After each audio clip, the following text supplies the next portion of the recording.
Salutations frères et sœurs, toujours le frère Zvonko dans Kalatambalé, dans le livre de la vérité, dans l'unique récit qui balaye toutes les soi-disant Bibles. Nous allons aujourd'hui dans Mutatedi, orientation à l'ouverture de la sagesse, au chapitre 15. Et le passage s'intitule La récompense du juste connu. La récompense du juste connu. Le juste connu ne fait pas les choses de manière intéressée. Ce qu'il faut comprendre déjà dans ce titre, c'est qu'il y a une récompense, et il y a une récompense légitime. Il y a une récompense qui tient lieu de mérite, qui est le lot, qui revient à celui qui s'est laissé initier, qui s'est laissé orienter à l'ouverture de la sagesse. Il y a donc une récompense. Cette notion de récompense, il ne faut pas qu'il y ait de tabou quant à cela.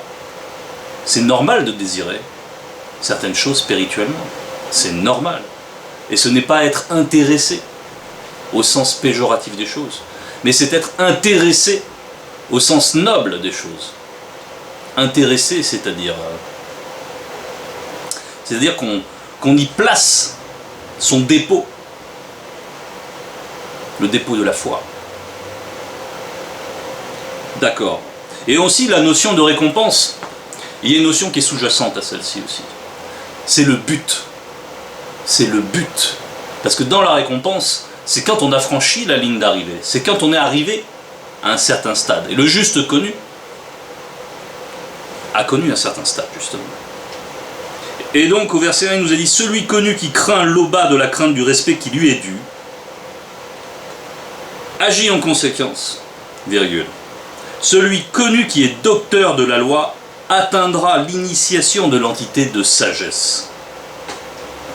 Celui connu qui craint l'aubas de la crainte du respect qui lui est dû agit en conséquence. » Donc, il y a plusieurs choses. Il y a le fait donc de craindre l'aubas selon la crainte du respect qui lui est dû. C'est donc d'avoir un sentiment de sincérité dans l'approche du spirituel, dans l'initiation. C'est d'être humble et de recevoir dans la simplicité l'enseignement, et ce qui produit la crainte du respect qui est dû. Parce que quand on voit les œuvres qui sont manifestées par l'aubas, il y a de quoi se sentir humble. Donc, tout ceci va croître. Mais on nous dit quelque chose de très important qui est accolé à ce sentiment central qui est un socle. On nous dit qu'il agit en conséquence, c'est-à-dire qu'il règle ses voies sur l'enseignement, sur ce qui découle, sur tout ce que comprend la crainte du respect qui est dû à l'aubas. Et nous allons voir que c'est vraiment un socle et même une entièreté, cette notion de la crainte du respect qui est dû. Et donc là, il y a une cohérence. C'est quelqu'un qui a réglé ses voies, c'est quelqu'un qui agit et qui vit l'enseignement, et qui respire la crainte du respect qui est dû à l'aubas, comme il est dit de Joki Sabe. Il suit la voie qu'a montré Joki Sabe, que nous montre aussi aujourd'hui notre Mouledi Zulu Lassan. Et ensuite, dans la suite, on dit « Celui connu qui est docteur de la loi atteindra l'initiation de l'entité de sagesse. » Donc, docteur de la loi, c'est être docteur de la loi, c'est la connaître. Quelqu'un qui est docte, c'est quelqu'un qui est savant dans une chose. Donc, c'est quelqu'un qui a bien reçu l'enseignement, qui a su écouter. Écouter pour intégrer, écouter pour agir ensuite, pour vivre véritablement cet enseignement. Et on nous dit que celui-ci, il atteindra l'initiation de sagesse. Il a reçu la connaissance et il a manifesté le respect par rapport à cette connaissance, la reconnaissance, justement, par rapport à cette connaissance. La reconnaissance. Ce qui va en retour. On nous donne, mais non, on rend par ce que l'on peut, c'est-à-dire notre soumission au Verbe de l'aubas. La reconnaissance. Et donc, il y a quelque chose qui est sous-jacent encore là. Celui connu qui est docteur de la loi atteindra l'initiation de la donc être celui connu qui est docteur de la loi, c'est celui qui donc connaît la loi, mais qui est connu de la loi. Parce que la loi est vivante. C'est ça, être un juste connu. Parce que c'est la loi qui reconnaît celui qui lui appartient. Verset 2. Ça va se préciser. Le fruit de l'initiation de l'entité de sagesse viendra spirituellement à sa rencontre comme une mère, comme une épouse vierge. Il l'accueillera. Donc le fruit de l'initiation, on nous parle ici du fruit de l'initiation de l'entité de sagesse. Et pour bien saisir, il y a un verset très puissant dans Koudoumane que nous allons consulter, à propos de ce fruit dont il est question, c'est dans Koudoumane 23. Dans Koudoumane 23,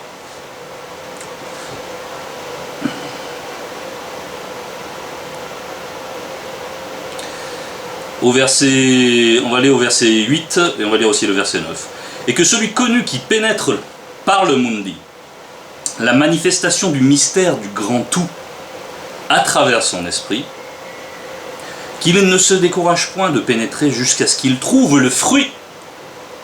Et quand il aura trouvé le fruit, il le consommera et sera bouleversé. Et étant bouleversé, il sera émerveillé de sa substance. Et il régnera spirituellement avec le grand tout. Là, c'est la récompense. Déjà, il y a ce bouleversement, il y a cet émerveillement, c'est l'initiation, c'est arriver au niveau où on est initié. Il y a donc une fusion avec l'enseignement. C'est ce que va représenter ce fruit. Il est consommé. Et quand on consomme, il y a la fusion, il y a la notion de fusion. Mais voir que la notion de fusion est vraiment entière dans le verset qu'on a lu, dans le verset 2 du chapitre 15. On va prendre un autre verset. C'est Mutatedi, un verset 11 à 14. Mutatedi 1, verset 11 à 14.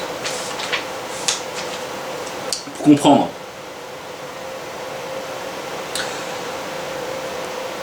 on va plutôt prendre le 11 et le 14. Tout ira bien pour celui connu qui craint l'aubin de la crainte du respect qui lui est dû. Donc déjà, c'est une récompense. Tout ira bien. Il est assuré. Et on va voir pourquoi. Et au jour de son déplacement du visible, il sera eu. Mais on va dire au verset 14, la plénitude de l'initiation de l'entité de sagesse. La plénitude, on nous parle ici d'une notion très importante. C'est la crainte du respect qui est due à l'aubin. La plénitude, c'est la crainte du respect qui est due à l'aubin. C'est d'arriver à être parfait dans la crainte du respect qui est due à l'aubin. Et cela, ça ne vient pas de nous, c'est un présent qui nous est fait.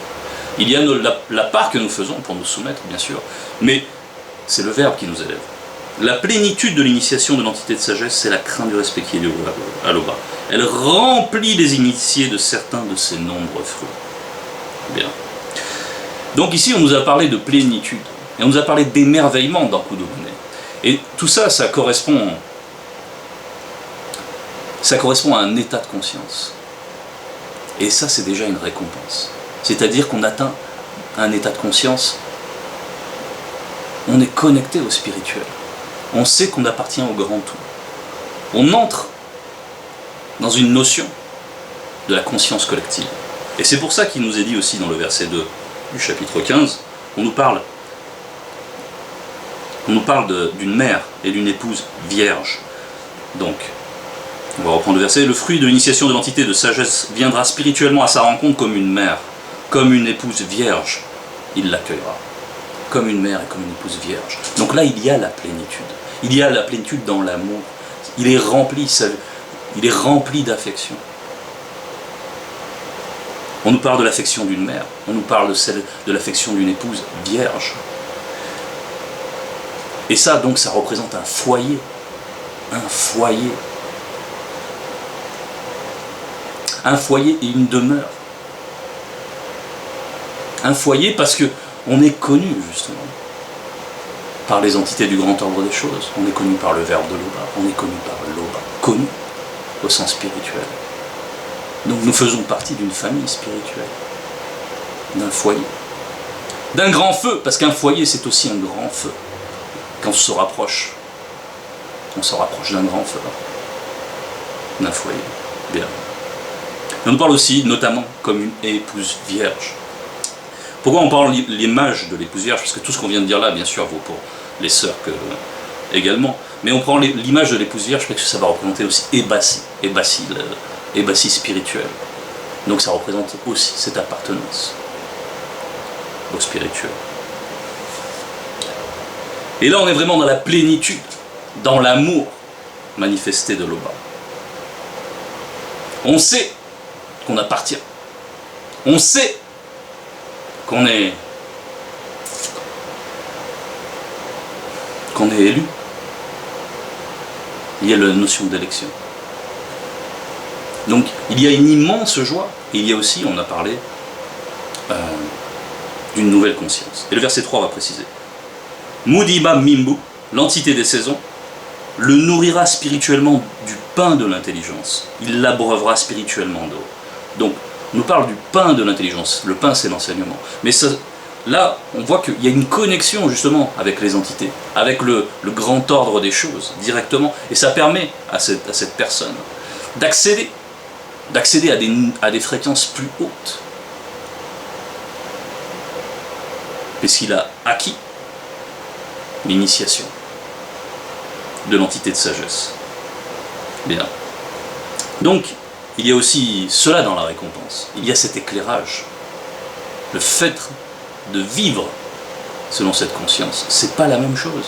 Ça n'a rien à voir. C'est la sainteté, de vivre la sainteté. C'est-à-dire de vivre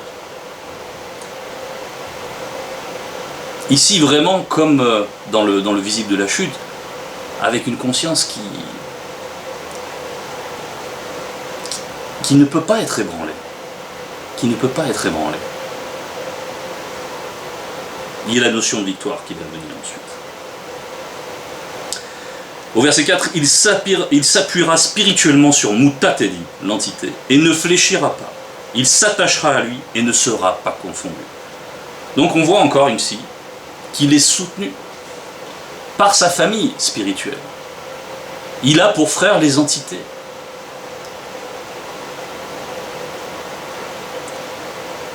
Il s'attachera à lui et ne sera pas confondu. Donc il y a la notion d'élection. C'est-à-dire que d'une manière ou d'une autre, celui-là, le juste connu, ne peut pas quitter le visible autrement que dans la condition où il est en règle avec le grand ordre des choses. Il sait qu'il est vivant, vivant au sens spirituel, et qu'il va revenir à sa demeure. Donc, on voit ici donc la complicité avec le Verbe, à travers ces entités. Nous qui vivons, nous qui ne parlons pas directement aux entités, comme les patriarches le faisaient en leur temps, avec connaissance, avec sagesse, nous n'avons pas reçu cette initiation. Et Mouledi nous a dit, bien sûr, que notre relation, c'est avec l'Oba, avec son Verbe. Mais il n'empêche qu'il y a cette connexion pour le juste connu. Donc, verset 5, il l'élèvera au-dessus de ses proches. Au milieu de l'assemblée, il lui ouvrira la bouche. Il l'élèvera au-dessus de ses proches. Au milieu de l'assemblée, il lui ouvrira la bouche. Au-dessus de ses proches, ça va représenter qu'il a justement atteint un stade fusionnel. Il a atteint un stade fusionnel, le juste connu. Et donc il est profondément lié à la notion de justice. Il est profondément lié à la loi et aux entités. Et c'est pour ça qu'il est élevé. Parce qu'il a d'abord appris l'humilité. On va prendre Proverbe 18. Bialabamounia 18.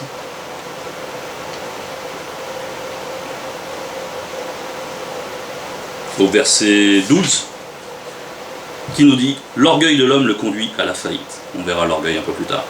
Et c'est la deuxième partie qui nous intéresse présentement. Avant d'accéder aux honneurs, il convient d'être humble selon le Verbe. Et là on nous parle, dans le verset 5, il l'élèvera au-dessus de ses proches. Pourquoi il est élevé? Parce qu'il a manifesté cette humilité par rapport à l'enseignement, pour bien le recevoir. Et donc, ayant bien réglé ses voies, avec soin, en n'étant pas un auditeur oublieux, en n'écartant pas les conseils qui ne l'arrangeaient pas, qui éventuellement contredisaient certaines de ses habitudes. Non, il a fait l'effort d'intégrer, il a écouté, il a mis en pratique, il s'est battu, il a mené le bon combat pour changer ses voies, tout en priant, tout en demandant l'aide pour parvenir à la transformation spirituelle. Il a manifesté ce zèle. Et donc, vu qu'il a ce rapport ténu à ce qui est juste, il est en mesure de servir. Il est en mesure d'ouvrir la bouche. Il est en mesure de recevoir l'inspiration du Mundi pour parler dans l'assemblée. Mais à la base de tout cela, il faut se rappeler donc, c'est pour ça qu'on est allé voir dans Bialadonia, qu'il y a d'abord l'humilité par rapport à cela. C'est-à-dire qu'il n'est pas intéressé par le fait d'être reconnu par ceux qui sont ses proches, par exemple dans Ébassi dans le visible. Ça ne l'intéresse pas. Il ne recherche pas cette reconnaissance. Il fait en sorte d'être plutôt connu et reconnu par le spirituel. Et parce qu'il a cet état de conscience, il peut être un bon serviteur. Il peut être utile. Et le verbe utilise.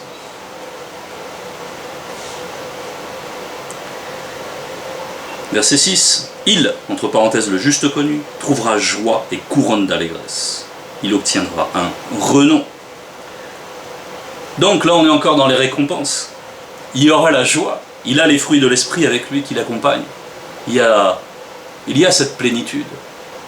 Il y a un avant-goût de la plénitude qu'il y a après la grande consommation. Il y a quand même un avant-goût, malgré qu'il soit non visible. Et il y a donc la joie. Et il y a la couronne d'allégresse. La couronne, c'est le triomphe, c'est la victoire. C'est celui qui triomphe. Et il obtiendra un renom. Maintenant, ça ne veut pas dire que le juste connu ne va pas connaître certaines épreuves, ne va pas connaître quelques tribulations. Et pour ça, on peut aller dans Kudumane 36. Il faut se rappeler de cela. Donc on va lire de 20 à 22. Heureux ceux connus qui sont persécutés pour la justice, car le royaume du non-visible est à eux. Là encore, une récompense, mais ça c'est la récompense ultime. Heureux serez-vous lorsqu'on vous outragera, qu'on vous persécutera, et qu'on dira faussement de vous toutes sortes de mal, à cause de moi, et ce moi c'est Jokisabe. Et c'est le verbe, c'est moi avec un mot majuscule. Réjouissez-vous et soyez dans l'allégresse, on retrouve cette notion, parce que votre récompense sera grande dans le non-visible. On parle encore de la récompense, mais cette fois-ci de la récompense du non-visible. Et c'est parce que le juste est rivé vers cette récompense du non-visible que ce qu'il vit là, ces outrages qu'il subit par rapport à la vérité, par rapport au fait qu'il manifeste la vérité, par rapport au fait qu'il va ouvrir la bouche pour dire des paroles de justice, pour proclamer des sentences et pour aussi proclamer la bonne nouvelle pour ceux qui écoutent. Parce que la bonne nouvelle est une sentence pour celui qui veut se détourner, pour l'orgueilleux. Mais par contre, elle est reçue en tant que bonne nouvelle pour celui qui est humble, selon le verbe. Bref, quand il fait tout ça, il y aura bien sûr de l'adversité. Mais ça ne l'atteint pas. Que d'être méprisé par le plus grand nombre, ça n'atteint pas le Mouledi. C'est normal. C'est juste normal. Et c'est même une reconnaissance. Donc, parce que, voilà, pour le juste connu, ce qui compte, c'est le but. Il ne perd pas de vue le but, et il a de la joie à proclamer la vérité. Verset 7, mais les insensés ne l'atteindront pas, les pécheurs ne la verront pas. Oui, parce que c'est normal. On va aller dans le verset 8. Elle se tient loin de l'orgueilleux. Les menteurs ne se souviendront pas d'elle, entre parenthèses, de l'initiation de l'entité de sagesse. Voilà, on voit donc ceux qui, quand ils entendent les paroles de notre Mouledi, quand ils entendent la bonne nouvelle, voilà, là on vient parler d'eux, les insensés. Les insensés, ce sont ceux qui ne savent pas discerner, qui n'ont pas l'humilité selon le verbe, premièrement. Parce qu'ils voient bien que l'enseignant, le seul enseignant, De lui émane une initiation qui n'a rien à voir avec celle qu'ils ont pu voir jusque-là. Mais ils ne veulent pas l'admettre. Ils veulent garder ça. Ils ont des mauvaises intentions éventuellement. Ils veulent s'approcher de l'enseignement, mais pour acquérir. Ils pensent acquérir, ils pensent prendre certaines choses pour pouvoir les utiliser, pour pouvoir briller ensuite devant des fausses assemblées, etc. etc. L'orgueilleux. Donc on parle de l'orgueilleux. C'est très important. L'orgueilleux, c'est donc celui qui n'a pas l'humilité, selon le verbe. C'est celui donc qui est insensé, c'est-à-dire qu'il ne prend pas le bon sens.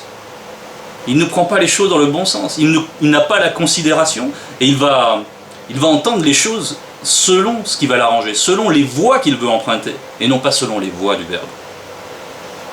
Eh bien, ceux-là seront privés de l'initiation de l'antiquité de sagesse. Et c'est justice. Et c'est justice. Donc, il ne faut pas s'en faire pour cela. On nous dit dans Kalatambalé que le jugement sera conforme à la justice. Et le juste connu trouve ça très bien, parce qu'il a été initié. Il sait que c'est la justice véritable.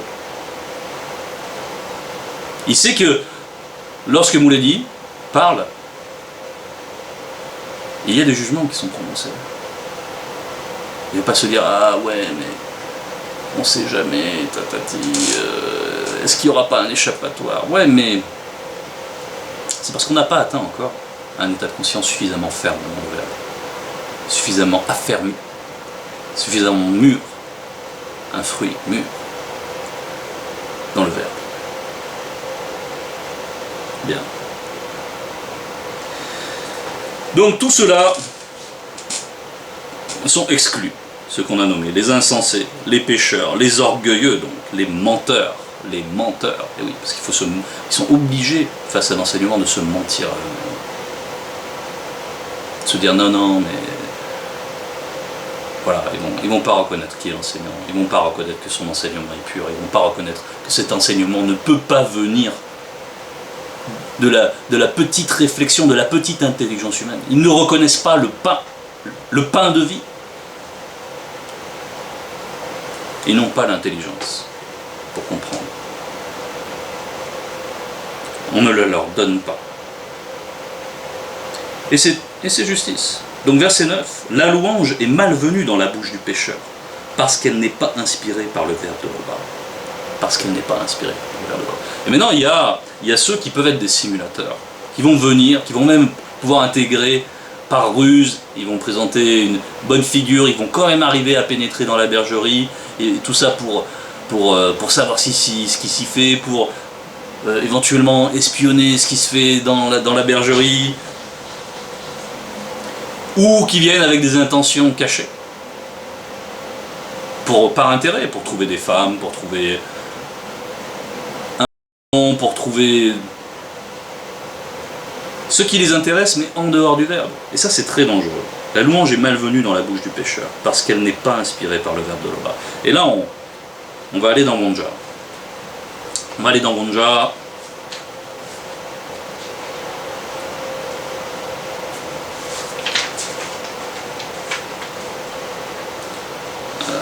C'est Wonja.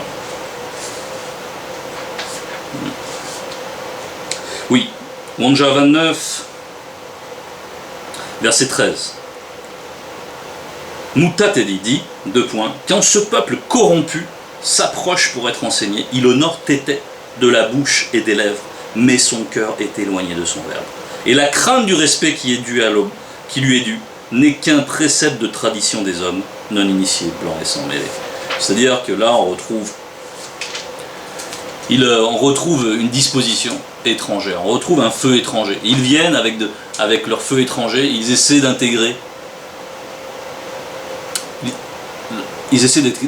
Ebassi, là dans le visible. Ils viennent et ils disent gloire à Loba, ils participent, ils font bonne figure, mais derrière ils ont des projets, etc. Et bien là, ils sont dénoncés présentement. La louange est malvenue dans la bouche du pécheur, parce qu'elle n'est pas inspirée par le verbe de Loba. Oui, il n'y a pas l'inspiration. Là où il y a la duplicité, le verbe ne veut pas ne va pas prêter l'inspiration. C'est normal. C'est normal, parce que le verbe ne va pas là où c'est souillé.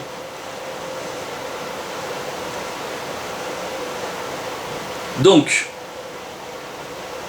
ça veut dire aussi que les simulateurs, que les menteurs, de toute façon, seront privés de cette initiation de l'entité de sagesse. Ce n'est pas le fait d'arriver, de pouvoir rencontrer le mouledi physiquement, à une église de maison. Non, tout ça, c'est bien.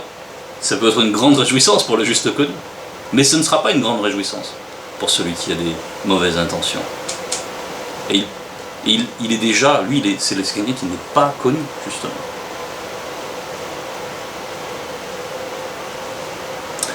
Il n'est pas inspiré par le verbe de l'Oba. Et on sait que seule l'aide du verbe est efficace. Seule l'aide du verbe est efficace. Donc toutes ces louanges prononcées ne servent à rien. La personne perd son énergie, perd son temps. Il ferait mieux d'aller dehors, carrément se livrer à ses mauvais penchants, plutôt que de se fatiguer encore, à simuler et à s'avilir encore plus. Et c'est très dangereux, parce que cette personne va vraiment, une fois que le verbe l'aura exposé, parce que c'est ça se finira comme ça nécessairement, une fois que le verbe l'aura exposé, son état sera bien pire encore, parce qu'il s'est approché. Néanmoins, il s'est approché. Et quand il est rejeté, c'est avec force, c'est avec fracas.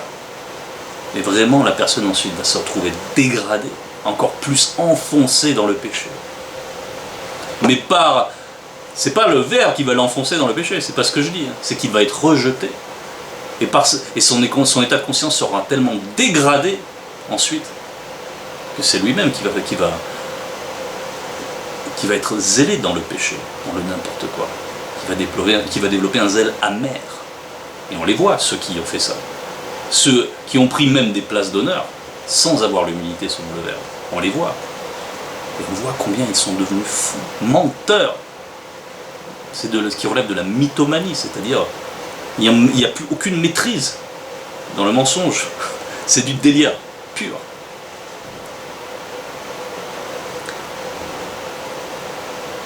Donc, verset 10, c'est la sagesse qui fait prononcer la louange. C'est le verbe de l'Oba qui l'inspire. C'est le verbe de l'Oba qui l'inspire. La louange véritable. Celle qui... Parce que la louange, c'est aussi une prière. Celle qui est reçue spirituellement.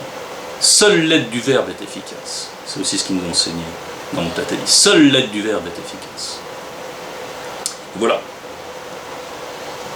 Donc, la récompense du juste connu, elle est multiple. Elle est déjà très importante dans le visible. La paix, la joie, les fruits de l'esprit.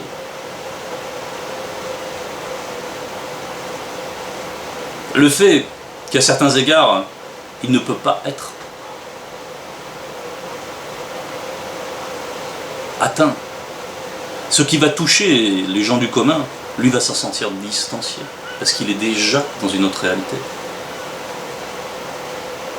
Il est pleinement soutenu. Il est protégé, parce qu'il y a la bénédiction, il y a la protection, évidemment. On l'a vu, avec des entités qui veillent sur lui. Et puis bien sûr, il y a la récompense par-delà le visible de la chute. Donc, c'était le message. Toute gloire à l'Oba.